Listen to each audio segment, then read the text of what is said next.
Hello everyone, I'm Chandana Nirvan and hello everyone, I'm Chandana Singh Nirvan and I welcome you all to the curtain raiser session of the TMYS Reviews June 2021 project that is inviting stories on the Indian diaspora.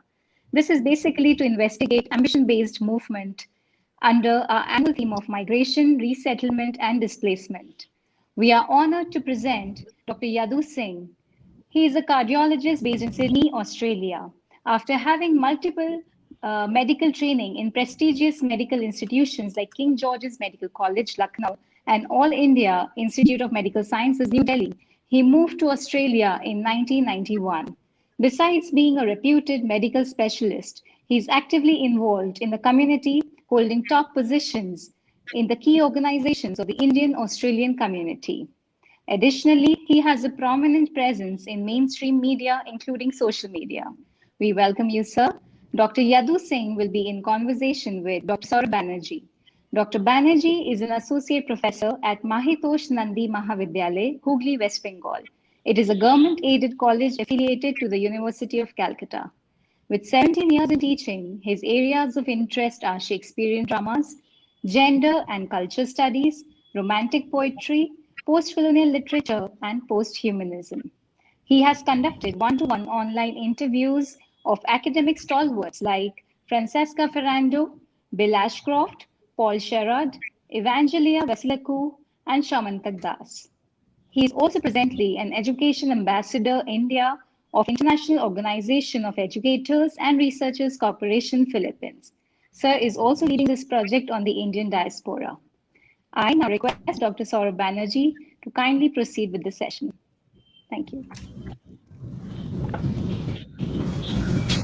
Thank you, Chandna. Thank you for your kind words. And we move straight on with the questions. Welcome, sir. Thank you. Good afternoon. And thank you, Chandana, also, who spoke about both me and you. Thank you, Chandana. Yeah. And I believe it's good evening for you out there. Yes, it's 8:04 p.m. Yes. So let me begin by questioning you, and let me begin, even at the risk of sounding cliched, let me begin with the very obvious question that that has been put to you time and time again, I suppose. So let me begin by pointing out that your childhood and education was in India, and then you shifted to Australia. So would you please share with us this journey of yours, like when, how, and why you migrated? Sure. See, I was from a village in Uttar Pradesh, a remote village in Bundelkhand part of Uttar Pradesh. And after my intermediate exams, year 12, I sat in the exam called CPMT, Combined Pre-Medical Test, which is the whole UP level exam. And I was in the top 20 position. So I got King George Medical College because that's the top priority medical college. So I got into this medical school as a teenager. After finishing some years of training, I went to All India Institute of Medical Sciences, New Delhi.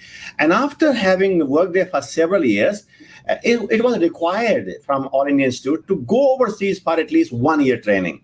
So at that time, I was deciding between USA and Australia.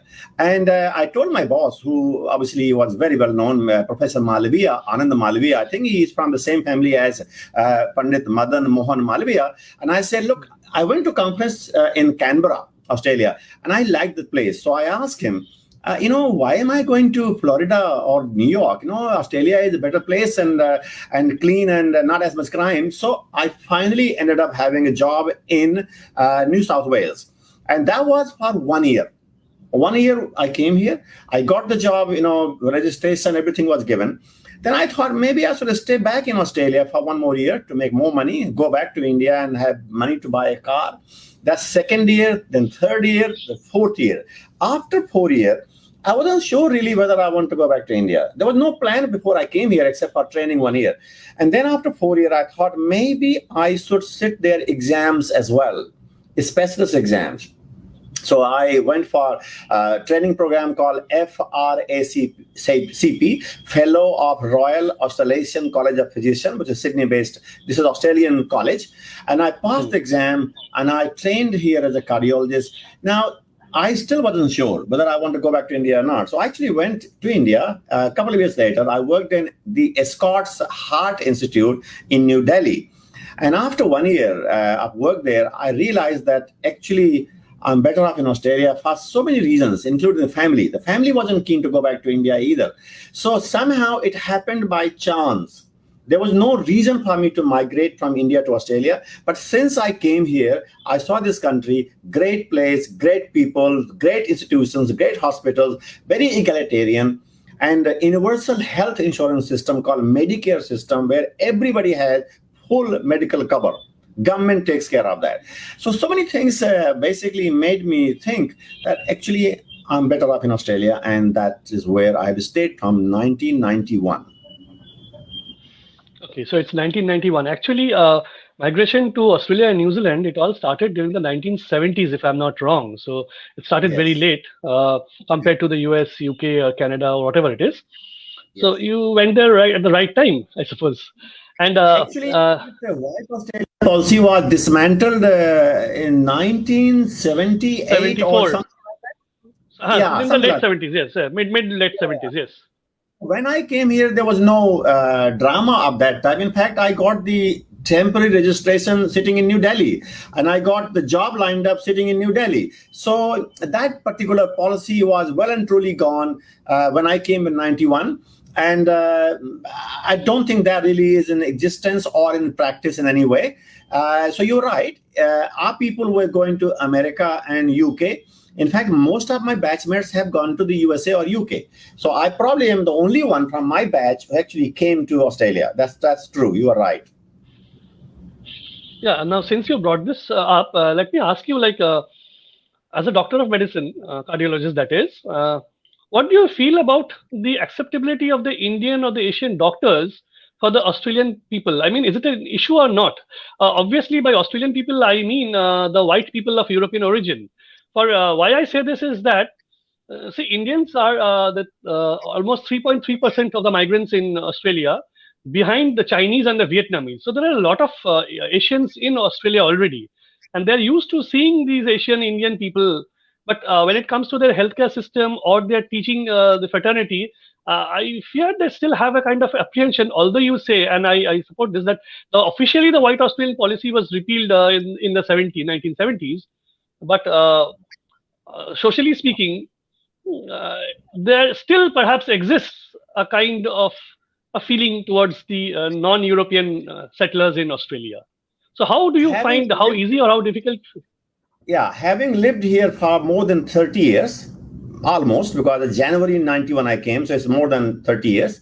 I don't really believe that I have faced that issue at all in my hospital work or in private practice. I don't think that's operating here at all. You are right about this. A lot of Indian doctors in the workforce, the medical workforce, lots of them in the universities and going through their MBBS and medical training. I don't believe that actually operates at all. See, in Sydney where I practice, I would say that my 5% or maybe 7%, maybe 10% people might be Indian in those suburbs, but still 90% people are not Indians.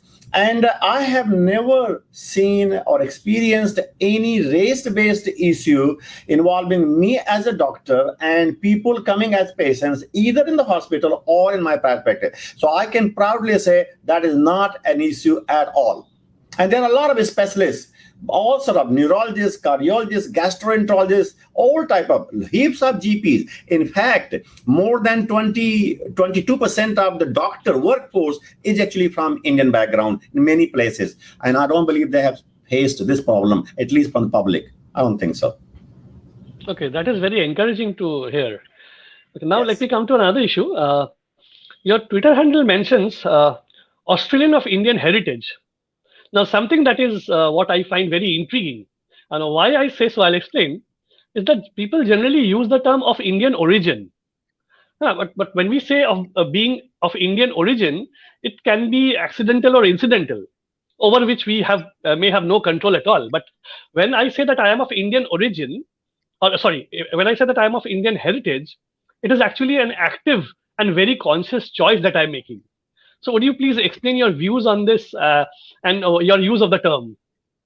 See, in Australia, 49% of all Australians who are living here, they have at least one parent born overseas, at least one parent. So we have a very multicultural community, society here: Italians, Chinese, Indians, Turkish people, English people. So we have a very multicultural society here. 49% of people here have at least one parent born overseas, one parent. So people often say, I'm Italian Australian, or I'm Greek Australian. So we call ourselves Indian Australians. So in Twitter, rather than calling myself Indian Australian, I have the persona of being Australian. So Australian of Indian heritage. I'm very proud about my heritage. I'm very proud of my background, my basic training, my family back home in India. So I just took that as a more appropriate adjective before my name, that Australian of Indian heritage. So I'm proud Australian because I'm Australian now, but I also have pride about my heritage, which is Indian. And in fact, in the same Twitter handle you might see, I also have said one more thing. I love Australia, I love India, par dil hai Hindustani, which is true. I am deep down very Indian in my love for the country and all those things. So Dil Hai Hindustani is also in the tagline in my bio, in Twitter bio. And I have no hesitation or any problem to say that I am proud about my heritage. And people are happy here. Nobody had, in fact, for the cricket, for example, when India and Australia play cricket in Australia, obviously I support India. And my patients actually make joke with me. So who are you backing? I say, you know my answer? He say, yeah, we know your answer. And I don't hesitate. It is accepted here. We are accepted with all our pluses and minuses. And clearly, I would say 90% of Indians living in Australia will support Indian cricket team when India plays against Australia. And nobody goes and abuses us. Oh, you guys are traitors. How can you support non-Australian team? No. We are very free, very laid back, very accepting, and that is the beauty of this country. Okay, that is good to hear again. But let me ask you, since you're talking about your pride in the Indian culture and heritage, and you're being able to maintain it there, so how easy or difficult did you find it has been to maintain and preserve that Indian culture and heritage, not only for you, but for the people of Indian origin in general in Australia? Now, I'll be breaking it up into two parts, both in terms of the new settlers, first generation settlers like you, and for the second and third generation settlers who were born and brought up there. Yes. See, we have multiple community groupings, associations. For example, I'm the president of Federation of Indian Associations of New South Wales. I'm also the current chair of the Council of Indian Federations of Australia, which is the group comprising of all the states of Australia. Now, we have multiple events. Australia Day we celebrate, that's Australian, of course. We celebrate Indian Republic Day. We celebrate Indian Republic Day, Indian National Day, which is the Indian Independence Day as well. I actually organize a big mela, the fair called India Day in the capital of Western Sydney. So, and that's encouraged. Prime Ministers come there, ministers come there, MPs come there. And so here we celebrate our heritage quite openly, without any hesitation, without any difficulties, and people actually join in.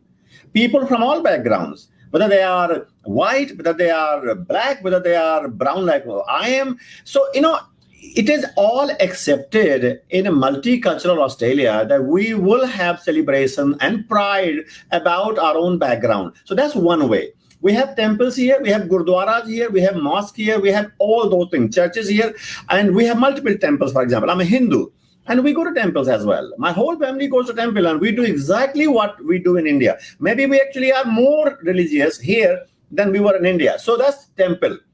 Now, we have, of course, Facebook and Twitter, common groupings. We go and sit down with Punjabi friends, with UP Walas. So we talk in our own language. We don't feel that we are actually out of India. We feel that we are, when we want to feel that we are in India, we can celebrate our India. We will go and have party, we will have celebration. So I don't really believe that we feel that we are far away, we are cut off from India. No, we don't feel like that. So we have full opportunities, and it's encouraged here because we are multicultural, successful multicultural country in true sense. It is encouraged to celebrate your heritage. For India Day Fair, which I have been doing for several years now, 15,000 plus people come there. We actually get the grant even from the government. Can you believe it? We get the grant to celebrate India. They won't give us grant to celebrate Indian national days because that's not really encouraged. But we are able to celebrate India, the culture, the dances, the music, the fashion, the sari, you name it. So, everything here, as far as we are celebrating our heritage, our culture, our background, it's actually liked. Prime Minister comes to those events. Prime Minister has come to Indian Republic Day dinner I organized a few years ago. Mr. Scott Morrison, at that time, he was not Prime Minister. He was at that time Treasurer. And he came to our function. So I think we have got full opportunities to be proud about our culture, our heritage, and celebrate it as well. Nobody frowns upon us. Nobody abuses us. And we have full right. On Twitter, I'm ferocious. Somebody attacks India. There are some people who do this nonsense. We are able to counter them back. And without worrying about anything, we are true and full Australians in every sense. Okay, that is again very good to hear. So let me ask you: that is you are an Indian. You are, of course, now are an Australian, but you have been brought up in India, so you know the Indian cultural heritage. You have experienced it firsthand, so you can continue with that in Australia. But the second part of my question, I'd repeat that. So people who are born there, like your children and their children, how do you think? I mean, you inculcate this heritage and this culture in them and make sure that they continue with it, or are they trying to become more Australian than Australians? That's a very interesting question. I think you're right about that question too. See, I have two children, and they go to temple, they go to the cultural event, they go to Bharatnatyam, they go to all the music and dance programs. They probably do not have as much connection with our heritage as I have because I was born there. But this is our job as parents, me and my wife. We actually keep talking about that. We do Diwali Puja, for example, at home, dressed in Indian dress. In fact, just Diwali a couple of months ago, the national TV channels, SBS and ABC, they came to our home to cover Diwali. And my children were so enthusiastic and happy that our celebration, Diwali, is being covered in national media here, during national news time. And now, so we keep inculcating that, look, we are of Indian heritage, very proud heritage, and we should be celebrating that. So they do this, but they do have some issues in a sense because they are not exactly in contact with India. They go there as visitors, every 1 year or every 2 years. So this is our job, and we keep teaching our next generations about the good thing about our culture and heritage, and keep getting them in contact with that culture. So we keep doing it. We have schools, we have camps, we have melas, we have dinners celebrating India and Indian culture, dances. So in fact, my daughter, for example, she happily goes in salwar kameez or salwar kurta or sari even. And she's a lawyer now. She's become a lawyer just a couple of months ago. What I'm saying is that there is a bit of disconnect, because they are not able to relate to India as much as I do because I was born there.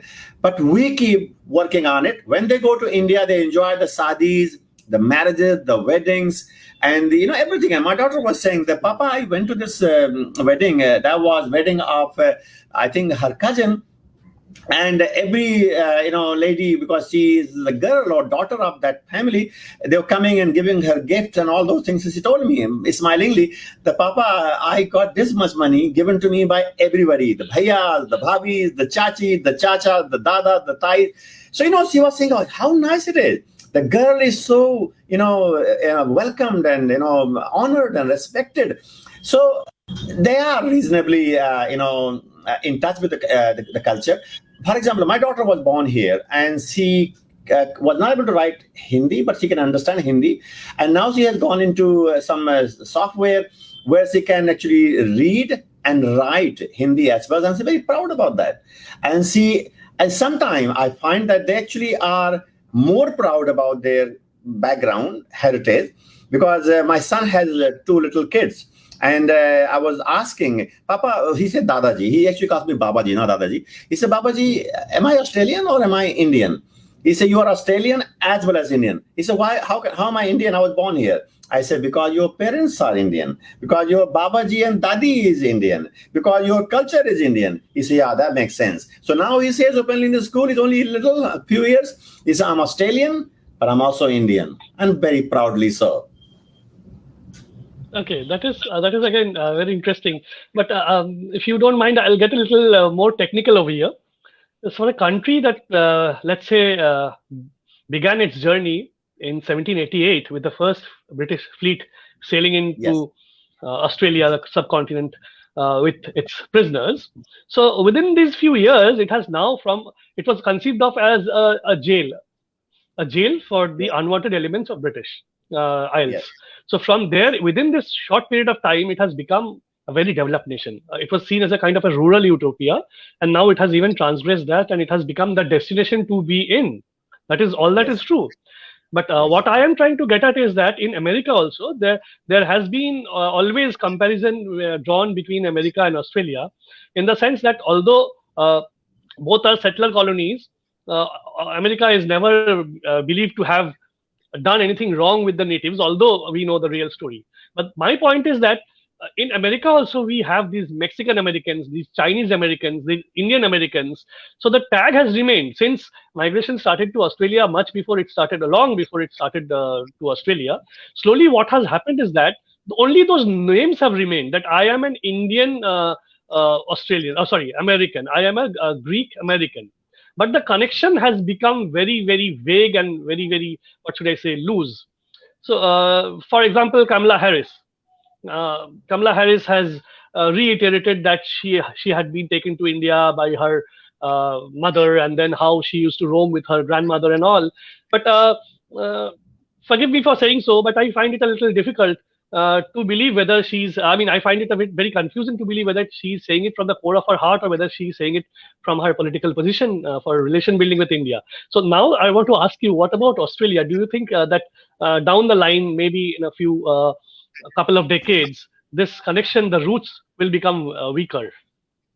I think you're right. It will become weaker because, see, my children have connection with India because my son was born in India, and they go there every 1 year mostly. But I think his children, they were totally, so the connection between the second and third generation would become weaker. There's no doubt about that. They would relate more as Australians than Indians. So this is inevitable. This will happen. Now, our job is to keep them grounded. Our job is to keep them grounded and attached with their culture, but that is going to happen. So Kamala Harris' story is a very real story. Yes, her mother was Indian. Now, at some stage, we don't even know. They might marry non-Indians as well. At the moment, my son married Indian, of course. So there's a lot of connection from both sides. What happens to third generation, we don't know. It is a melting pot here. And people go in the schools with all the cultural background people. So it is a very, very mixed pot, melting pot here.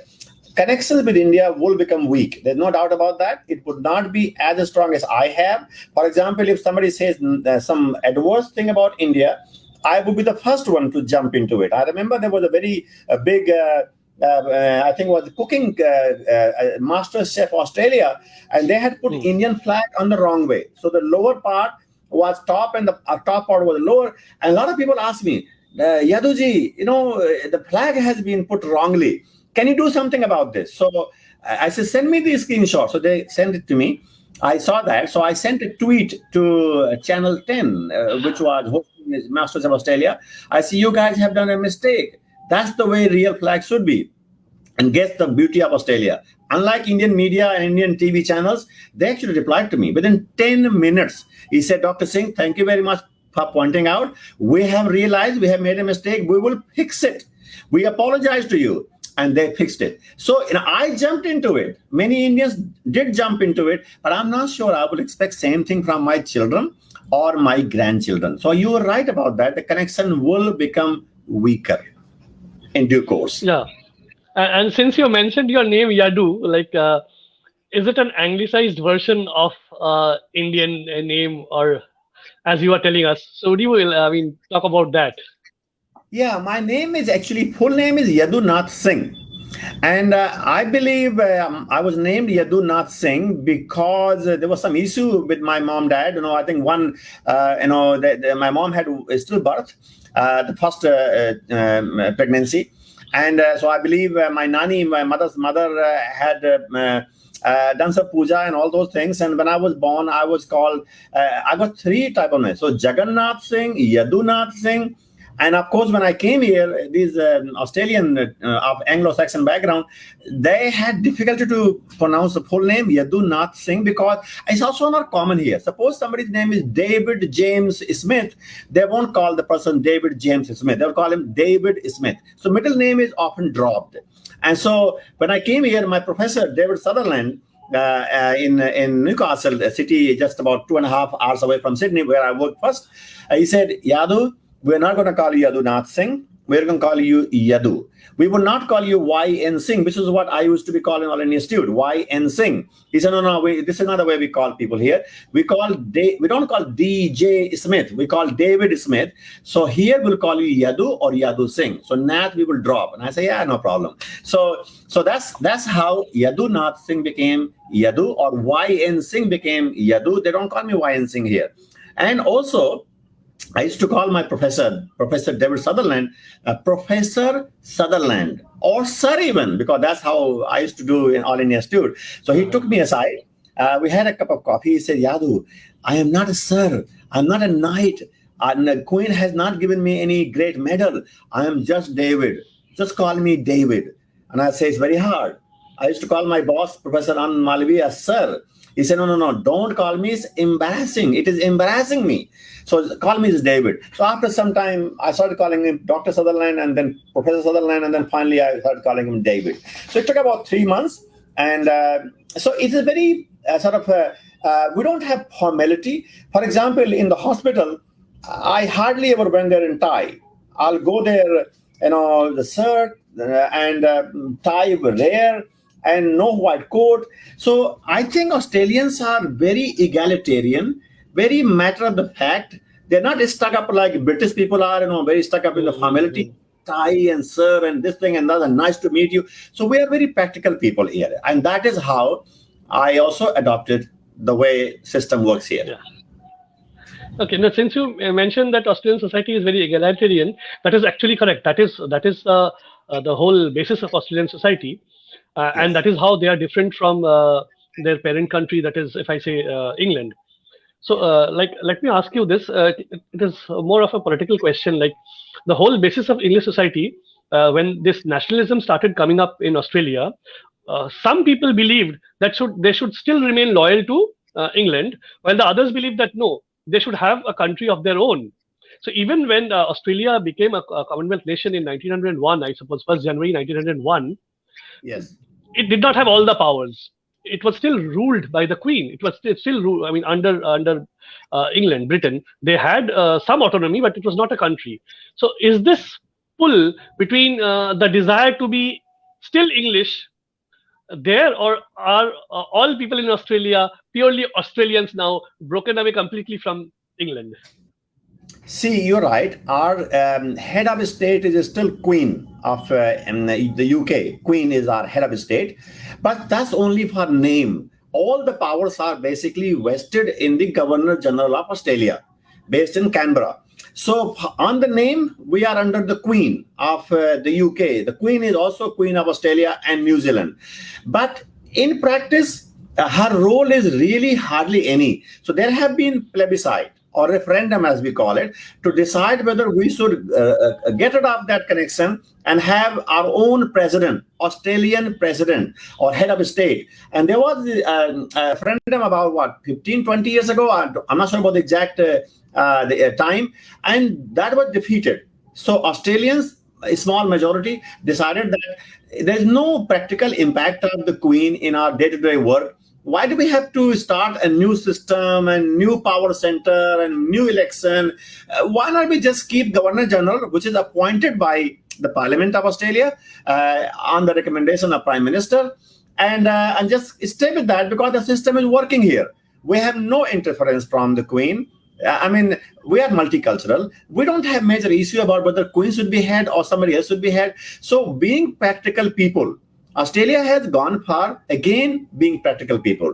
We didn't want to have president who would be elected, and then that person would become another power source, a source of power, center of power, and they're having trouble with prime minister. Our head, effective head for executive is, of course, prime minister. And the governor general is just the head.